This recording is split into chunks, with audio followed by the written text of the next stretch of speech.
Assalamualaikum warahmatullahi wabarakatuh. Perkenalkan, nama saya Bella Rahmawati Putri, mahasiswi dari Fakultas Ilmu Kesehatan, Program Studi Kesehatan Masyarakat, Universitas Ibnu Khaldun Bogor. Di sini saya akan mempresentasikan mengenai Islam Disiplin Ilmu Kesehatan dengan dosen pengampu yaitu Bapak Dr. Ahmad Alim, LC.MA. Adapun materi yang akan saya sampaikan yaitu mengenai kesehatan lingkungan, kesehatan jiwa, determinan kesehatan, kesehatan reproduksi, menanggulangi wabah LGBT, pelayanan kesehatan Islami, dan Islamisasi masyarakat. Materi pertama yaitu mengenai kesehatan lingkungan menurut perspektif Islam.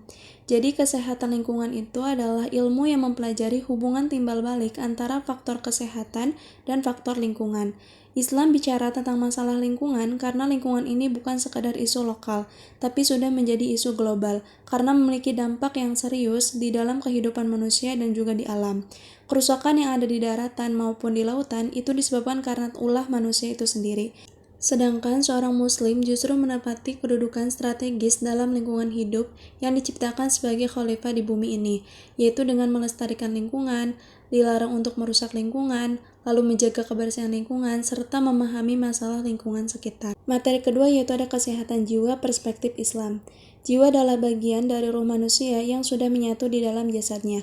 Masalah jiwa dibahas dalam Al-Quran Surat Al-Syam ayat 7-10, yang artinya demi jiwa dan penyempurnaannya, maka Allah mengilhamkan kepada jiwa itu jalan kefasikan dan ketakwaannya. Sesungguhnya beruntunglah orang yang mensucikan jiwa itu, dan sesungguhnya merugilah orang yang mengotorinya.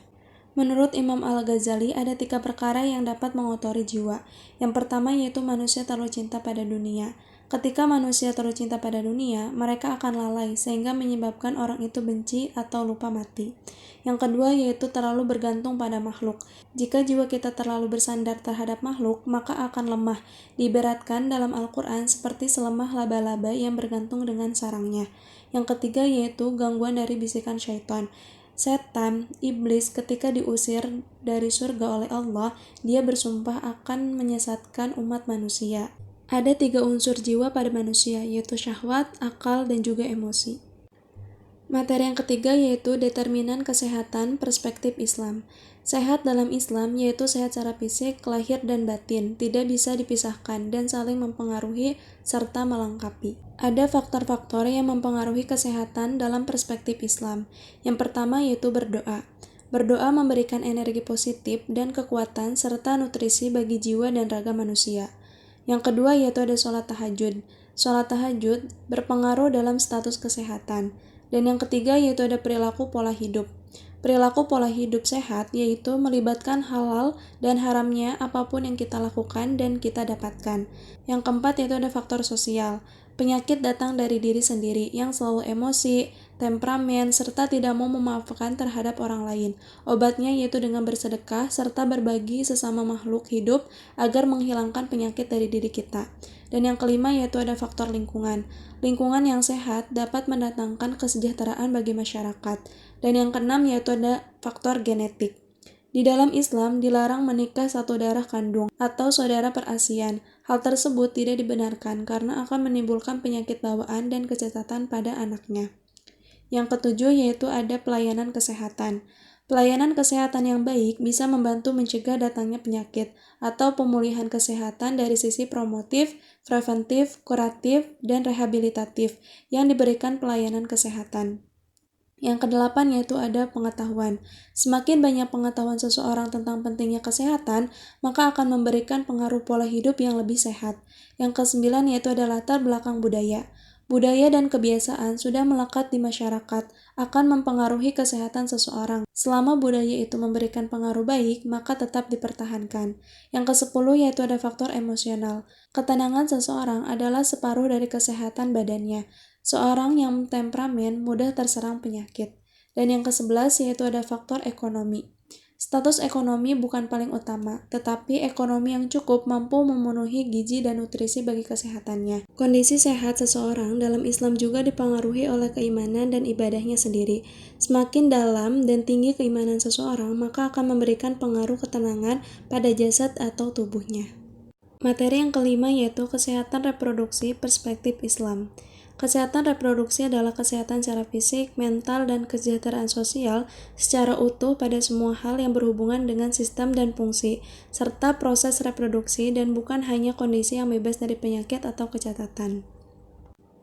Berkaitan dengan bagaimana kesehatan reproduksi untuk kaum ibu dalam perspektif Islam. Yang pertama yaitu ada haid.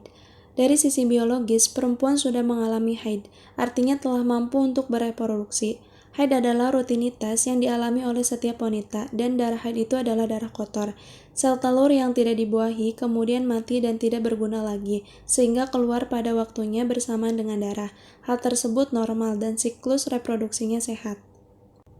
Salah satu ayat yang menjelaskan tentang konsep menjaga kesehatan reproduksi, yaitu dalam Quran Surat Al-Baqarah ayat 222.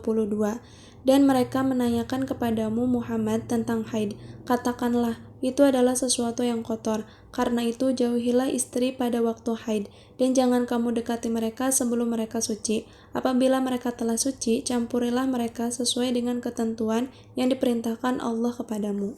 Wanita yang haid diklasifikasikan menjadi 3 bagian.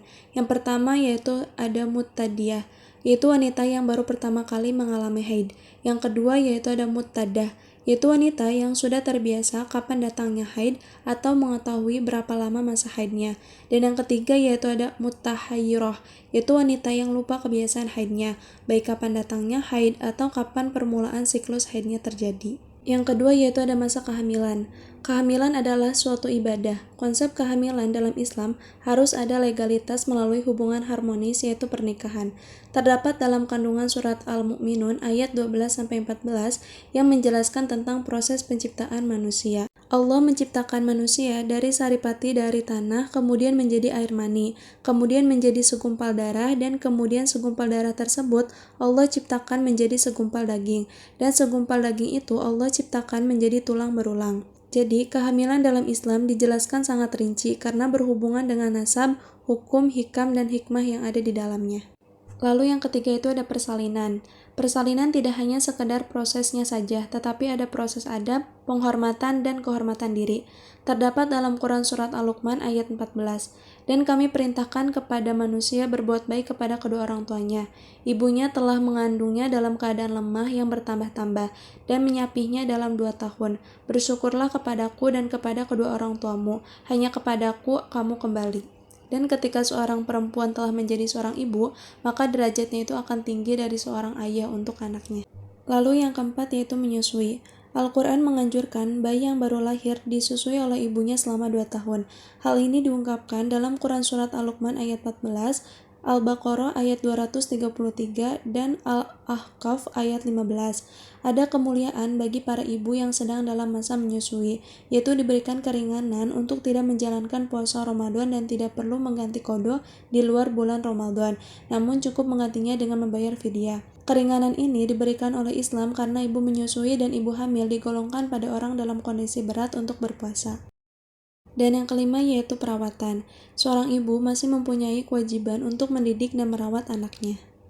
Materi yang kelima yaitu menanggulangi wabah LGBT. Allah berfirman, sesungguhnya aku telah menciptakan hamba-hambaku dalam keadaan lurus sesuai garis fitrahnya.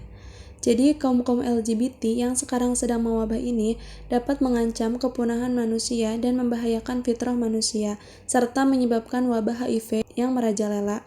Sejarah membuktikan bahwa penyakit HIV pertama kali ditemukan yaitu disebabkan oleh perilaku kaum LGBT, dan dunia telah mencatat kaum-kaum gay kematiannya terjadi disebabkan tidak jauh karena HIV. Upaya pencegahan ideologi, paham, dan perilaku penyimpangan agar tidak tersebar di tengah masyarakat.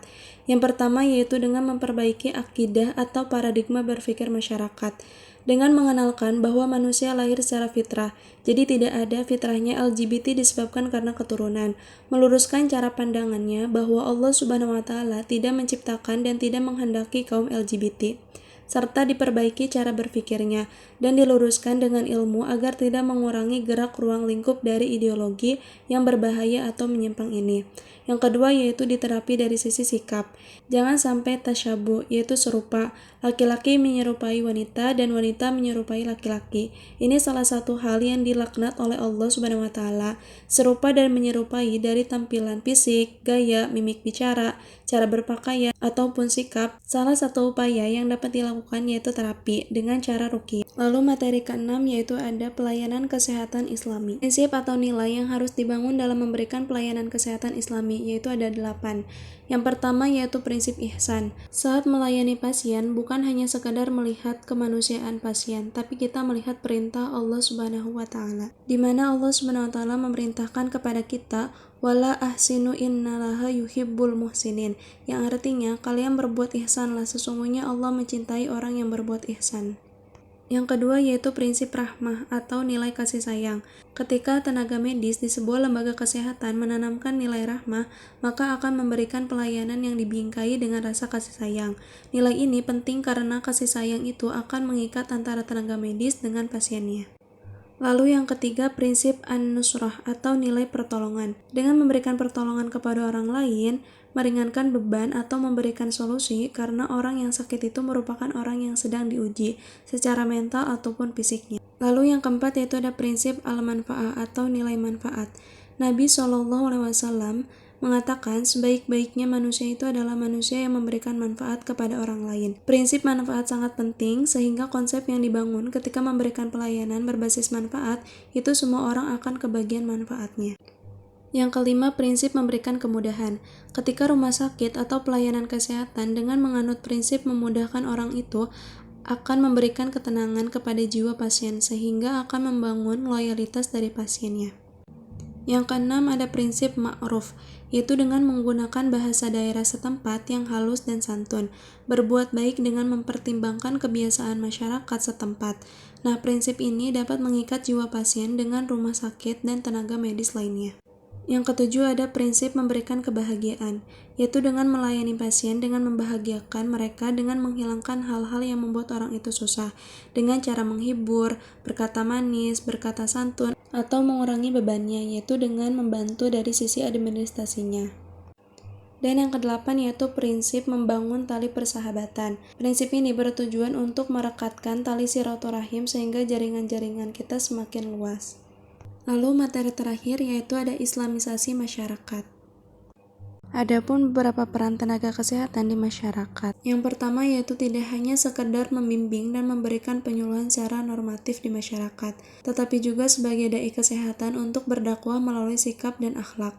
Yang kedua yaitu membangun masyarakat melalui aktivitas dalam dunia kesehatan, yaitu harus berpijak berdasarkan ilmu. Jika mendapatkan suatu informasi, itu harus dicek terlebih dahulu kebenarannya. Yang ketiga yaitu memiliki prinsip dan niat dalam melakukan penyuluhan dalam masyarakat dengan melakukan dakwah khairul ummah. Artinya harus selalu memiliki keinginan kuat bagaimana menyelamatkan dan menyehatkan masyarakat dan menjadikan masyarakat sebagai komunitas pilar peradaban. Sekian materi yang dapat saya sampaikan. Mohon maaf bila ada tutur kata yang salah. Wassalamualaikum warahmatullahi wabarakatuh.